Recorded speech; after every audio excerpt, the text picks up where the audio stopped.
अस्सलाम वालेकुम रहमतुल्लाहि वबरकातुहू। आप देख रहे हैं मेरा YouTube digital channel central news 11 में। हूं आपका मेज़बान मुनीर अहमद और हम वही सच कड़वा होता है मुनीर अहमद के साथ। नाज़रीन, आज के प्रोग्राम में दो मौजू शामिल करेंगे। दोनों मौजू बड़े अहम हैं। एक तो साने गुल प्लाजा के हवाले से जो मुख्तलिफ सियासी जमातों में बिलखुसूस एमकेएम पाकिस्तान और पाकिस्तान पीपल्स पार्टी के लोगों में और मुख्तलिफ अरकान असम्बली और रहनुमाओं में जिस तरह के बयानात मुस्तकिल बुनियाद पर, रोज़ाना की बुनियाद पर इनमें तशद्दुद पसंदाना लहर आती जा रही है, इस पर बात होगी। और दूसरी बात होगी कि एक बहुत सीनियर सहाफ़ी हैं, सिंधी अखबार के, सिंधी ज़बान के सहाफ़ी हमारे बड़े अच्छे दोस्त हैं मेरे, बहुत ज़ाहिर सीनियर कहूँगा उनको, तो सरकी साहब हैं वो। सरकी साहब ज़ाहिर एक कौम परस्त भी हैं और उनको अपनी कौम परस्ती पर नाज होना चाहिए, कौम परस्ती पर बात उठानी चाहिए। कौम परस्ती के लिए आवाज़ उठाना कोई जुर्म नहीं है। देखें, पिछली भी एक जब रैली निकली थी सिंध के कल्चर डे पे, तो जिस किसी ने भी एक सिंधी के साथ बुरा किया तो उन्होंने उसको घर तक नहीं छोड़ा और उसके साथ उन्होंने जो कुछ किया वो अल्लाह जानता है, या वो जानते हैं, या जिसके साथ हुआ वो जानते हैं। लेकिन उन्होंने भरपूर मजम्मत की और भरपूर एहतजाज किया इस बात पर। अच्छा, अब जो कराची के मामला चल रहे हैं साने गुल प्लाजा के हवाले से, तो हर कोई अपनी ज़बान में बात कर रहा है, दुख का इजहार कर रहा है, एहतजाज कर रहा है। तो कराची का एक नौजवान शहरी जो मीडिया की जीनत है, उसका नाम है ताबिश। तो ताबिश जो है वो लाहौर शिफ्ट हो चुका है मेरी इतलात के मुताबिक, क्योंकि अब कराची में नहीं है, लेकिन उसका आना जाना रहता है। ज़ाहिर है जो जहाँ का होता है वहाँ उसकी धड़कन होती है, वहाँ उसके लिए उसका अगर खुशी की कोई बात होती है तो उसके लिए खुशी का इजहार करता है, जब गम की बात होती है तो गम का इजहार करता है। तो एक चैनल पे उसको, ताबिश को एक एंकर ने लिया और ताबिश ने अपने गम का इजहार किया और अपने अंदाज में किया। गो कि उसने, देखें, पाकिस्तान पीपल्स पार्टी के किसी रहनुमा को पर्सनली ज़ाती बुनियाद पर तनकीद का निशाना नहीं बनाया। किसी सिंधी कौम परस्त, मेरे भाई, मेरे रहनुमा जो सिंधी कौम परस्त हैं, उनको ज़ाती बुनियाद पर उसने तनकीद का निशाना नहीं बनाया। एक जो नेचुरल बात है, उसने ये कहा कि जब पीआईए नहीं चल रहा था तो आपने उसको प्राइवेटाइज कर दिया, तो कराची भी आपसे नहीं चल रहा तो कराची को भी प्राइवेटाइज कर दो। तो देखें, सरकी साहब ने जो मुझे जो इजहार हुआ दुख का, जो मुझे बहुत दुख हुआ इस जुमले पे, इस बात पर मैं उसकी बात कर रहा हूँ, उसका इजहार कर रहा हूँ। मुझे नहीं पता सरकी साहब मेरे साथ क्या करेंगे, मुझे नहीं पता दीगर सिंधी कौम परस्त मेरे साथ क्या करेंगे। जो मेरी कौम के लिए मैंने महसूस किया, मेरी कौम के फर्जंद के लिए मैं उस पर एहतजाज कर रहा हूँ। देखें, पीआईए नहीं चल रहा था तो गवर्नमेंट ने उसको प्राइवेटाइज कर दिया, यही कहा ना ताबिश ने। तो ताबिश हाशमी ने अगर ये कहा तो उसमें किसी भी सियासी सिंधी कौम परस्त रहनुमा को बुरा नहीं मानना चाहिए, क्योंकि देखिए सिंधी कौम परस्त जो रहनुमा है वो अपनी कौम के लिए काम कर रहे हैं, हुकूमत का हिस्सा नहीं है। वो ज़्यादातर ये हुकूमत का हिस्सा नहीं होते, सरकी साहब ये बात अच्छी तरह जानते हैं। पाकिस्तान पीपल्स पार्टी या दीगर एक दो सिंधी जमातें हैं, उनके रहनुमा हमारे असम्बलियों में मौजूद है, अक्सरियत पाकिस्तान पीपल्स पार्टी की। तो ताबिश हाशमी ने जो बात की वो गवर्नमेंट सतह पर बात की, लेकिन सरकी साहब ने जो बात की वो एक महाजिर कौम की बेटी के लिए बात की, महाजिर कौम की बहू के लिए बात की, और बड़ी गंदी बात की। मैं वो इसको अपनी जबान में अपने चैनल पर दोहराना नहीं चाह रहा, लेकिन मुझे सरकी साहब ने जो कहा उसका तो अफसोस है, लेकिन उससे ज्यादा जो मुझे अफसोस है, आप यकीन करें, मुझे ये अफसोस है कि मेरे किसी सहाफ़ी भाई ने इस पर एहतजाज नहीं किया सहाफ़ती अंदाज में। मेरे किसी विकला बरादरी ने, जो उर्दू स्पीक विकला बरादरी है, उन्होंने अपने अंदाज में इस पर एहतजाज नहीं किया।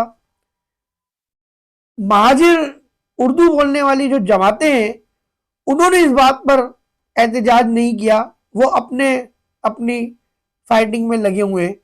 लेकिन मुझे अफसोस हुआ, और जिसने भी सुना यकीनन उसको अफसोस हुआ होगा। सर्की साहब, हम सब की माए बहनें एक हैं, आपकी माए बहनें हैं वो हमारी माए बहनें हैं, हमारी माए बहनें हैं वो आपकी माए बहनें हैं। आपने लेकिन जो ताबिश हाशमी के लिए, उसकी वाइफ के लिए जुमला कहा, पर्सनली मुझे अफसोस हुआ, मैंने इजहार कर दिया। हो सके तो मुझे आप माफ़ कर देना, और बाकी आप सब कुछ कर सकते हैं, बादशाह आदमी है ज़ाहिर है, और सिंध के सपूत हैं, लेकिन अफसोस हुआ। खैर, आप एहतजाज करते अपनी बात पे करते, कोई इसमें हर्ज नहीं था।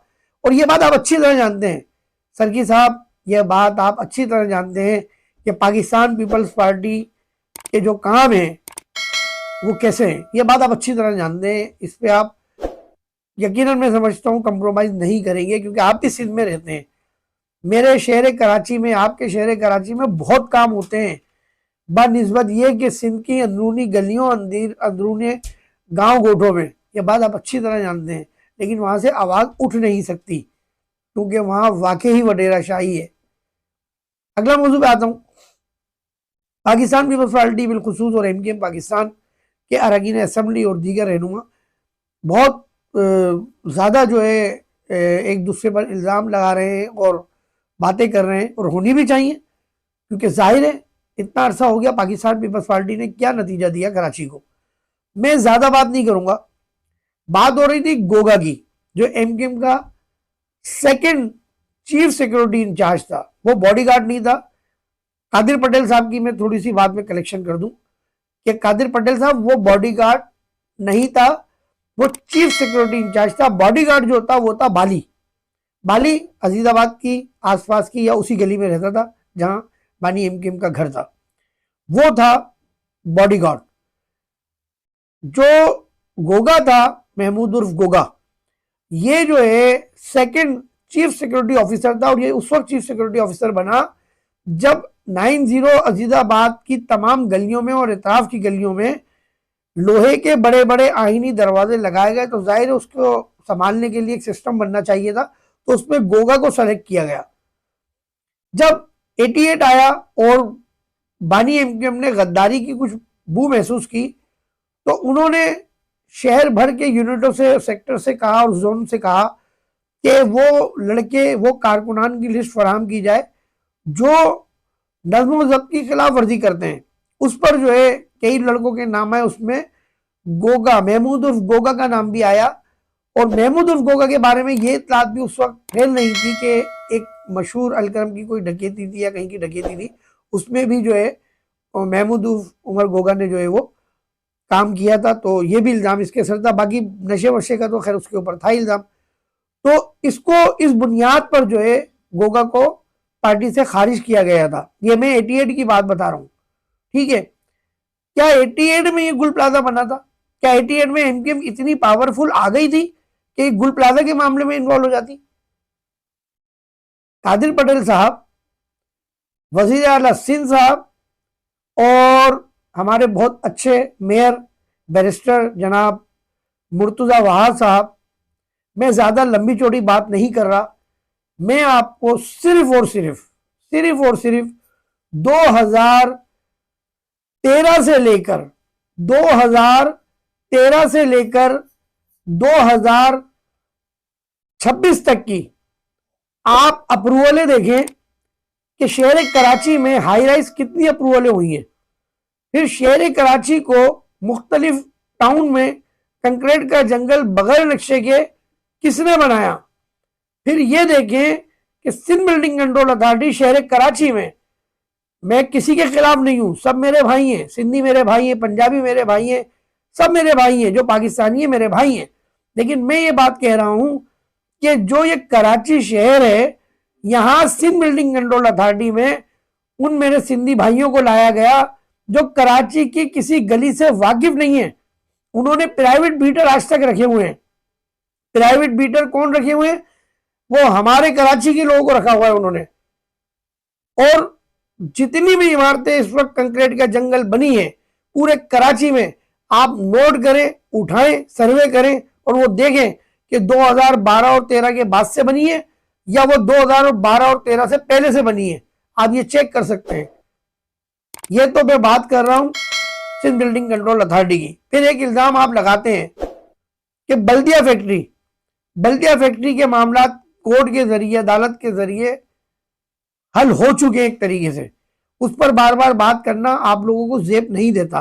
ठीक है, उस पर जिसको जो होना था वो हो गया। प्लस ये आप बात करते हैं शहर कराची में बोरीबंद लाशों की, कत्लो गारतगिरी की, तो उस वक्त जब बोरीबंद लाशें मिलती थी 92 के ऑपरेशन के बाद से 96 तक, 98 तक, तो उस वक्त ये शहर मुख्तलिफ कानून नाफिज करने वाले इदारों के हाथों में था।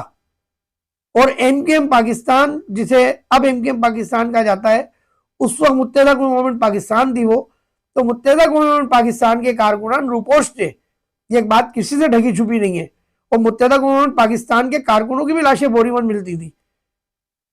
जहां तक बात आप करते हैं कि शहर में हड़तालें होती थी, तो बेशक होती थी शहर में हड़तालें। इस शहर में हड़तालें आवाम जो है ज्यादा अक्सर हिस्सा लेती थी, क्योंकि आवाम को दुख था उस वक्त, जिस तरह उस वक्त खूनरेजी की गई थी, जिस तरह उस वक्त कारकुनों को गिरफ्तार किया जाता था दुनिया के सामने, और वही कारकुनान जो है सुबह बोरी में पैक होके, या पता चलता था अखबार के जरिए कि इसको पुलिस मुकाबले में मार दिया, तो गम गुस्सा सबके जहनों में था, दिलों में था, जो आज गम गुस्सा सबके दिलों और जहनों में है। साने गुल प्लाजा के हवाले से आप लोग सियासत कर रहे हैं, मैं पाकिस्तान पीपल्स पार्टी वालों से बोल रहा हूं, आप लोग सियासत कर रहे हैं। आपका फर्ज ये था, आप इसमें गिल्टी थे आप इसमें गिल्टी, आपका ये फर्ज था। आप बोलते कि भाई ये एक साने है, इस साने को हम कबूल कर रहे हैं और इस साने पर हम मिल बैठ कर पूरी प्लानिंग से बात करेंगे, और पहले इसको हम रेस्क्यू करने दें इस जगह को, इस मामले को, उसके बाद हम बात करेंगे। लेकिन आप तो पहले दिन से सियासत कम कर रहे हैं अपनी। एमकेएम पाकिस्तान ने जितना शहर कराची में काम किया है, मैं समझता हूं इसको बताने की जरूरत नहीं है। मुस्तफा कमाल ने जो काम किया उसको बताने की जरूरत नहीं है। अभी मुझे ये पता चला है, इस वक्त जो टाइम हो रहा है वो 3 बज रहे हैं रात के। कल सुबह मेरे ख्याल से 27 तारीख लग चुकी है, कल 27 तारीख होगी। मुझे अभी पता चला है कि आधे घंटे पहले आपने नोटिफिकेशन निकाला है कि एमकेएम पाकिस्तान के कुछ कई वज़रा, एमपी, एमएनए और तंजीमी रहनुमाओं की जो है सिक्योरिटी पर मामूर जो पुलिस एहलकार थे, मोबाइलें थी, वो आपने वापस ले ली है। तो यही रह गया हमारे लिए। मतलब हम सच बोले तो हम गायब हो जाते हैं, हम सच बोले तो हम लापता हो जाते हैं। हमारी तंजीम के, उर्दू बोलने वाली तंजीम के अगर सच बोले तो उनके लिए सिक्योरिटी वापस ले ली जाती है। इस वक्त शहर में जो पोजीशन चल रही है, जो सूरत हाल चल रही है, आप लोगों के बयानात की वजह से आप समझते हैं कि उनकी सिक्योरिटी वापस लेना चाहिए थी। ये बहुत बड़ा एक हाई राइज सिक्योरिटी रीजन है जो आपने काम किया है। उनके विजिट हो रहे हैं, उनका प्रोग्राम चल रहा है कराची बचाओ के नाम से, मुख्तलिफ इलाकों में उनके रहनुमा जा रहे हैं। आज लियाकताबाद में आए हुए थे। आप क्या समझते हैं कि आपने सिक्योरिटी वापस लेके अच्छा काम किया? ये जमहूरियत नहीं है, ये जमहूरियत नहीं है। मैंने देखिए पहले भी कई वीडियो में कह चुका हूं, मैं एक बार फिर कह रहा हूं, chief of army staff general Hafiz Asim Munir साहब कि खुदा के वास्ते कराची को मॉनिटरिंग के लिए फौज के हवाले कर दें। आप कराची के तमाम महकमों में फौज के लोगों को बिठाएं। मैं आपको आज एक बात और बताऊं, मैं मुर्तुजा वार साहब से बात कर रहा हूं, मैं वजीर बल्दिया साहब से बात कर रहा हूं, मैं डीजीएसबीसी से बात कर रहा हूं। ये कराची में जो बालरूम का जाल बिछाया है, क्यों बिछाया है बालरूम का जाल? ये आपने अभी अंचोली गुलबर्ग टाउन में बालरूम जो है, ये इसकी तस्वीर वीडियो चलेगी, एडिटिंग रूम वाले मेरे चला देंगे। ये अभी 2-3 दिन पहले सील किया है आपने, लेकिन सीलिंग लेडर नहीं लगाया। क्यों? ये डीजीएसबीसी है, ये खिलौना है, इसकी डोर किसी और के हाथ में है। ये जितने इनके डायरेक्टर और बिल्डिंग इंस्पेक्टर हैं, ये सब सिस्टम के जरिए शुरू से चलते आ रहे हैं और अभी भी चल रहे हैं। निगरा गवर्नमेंट का सिस्टम खत्म हुआ था थोड़े दिन के लिए, फिर इनको निगरा सिस्टम में सिस्टम दे दिया गया। ये जितने बालरूम में, मैं कसम खुदा की खा के कह रहा हूं कि खुदकुशी है। मैं लोगों से पहले भी दरखास्त कर चुका हूं कि नहीं जाया करें बालरूम में। एक एक बिल्डिंग में 6-6 बालरूम है, बेसमेंट तक में बालरूम है। 4x4 का एक दरवाजा होता है बाहर निकलने का, अंदर जाने का। 2 लिफ्टें होती हैं 4x4 की, बहुत ज्यादा होंगी तो 3 हो जाएंगी। अगर एक बिल्डिंग में, ये तो बोलते हैं 350 का सेटअप है एक बालरूम में, मैं नहीं गिनता 350, में सिर्फ 250 का सेटअप गिनता हूं। 1000 लोग 4x4 के दरवाजे से कैसे निकलेंगे मुझे बताइए? 3 लिफ्टें, जब खुदा न खास्ता कोई आतिशबाजी का मामला होता है, कोई और मामला होता है, शॉर्ट सर्किट होता है, सबसे पहले लाइट ऑफ की जाती है, तो लिफ्टें तो बंद हो जाएंगी चलना। जीना 3x3 का है, ये 1000 अफराद कैसे निकलेंगे? किसी डीजीएसबीसी ने सोचा?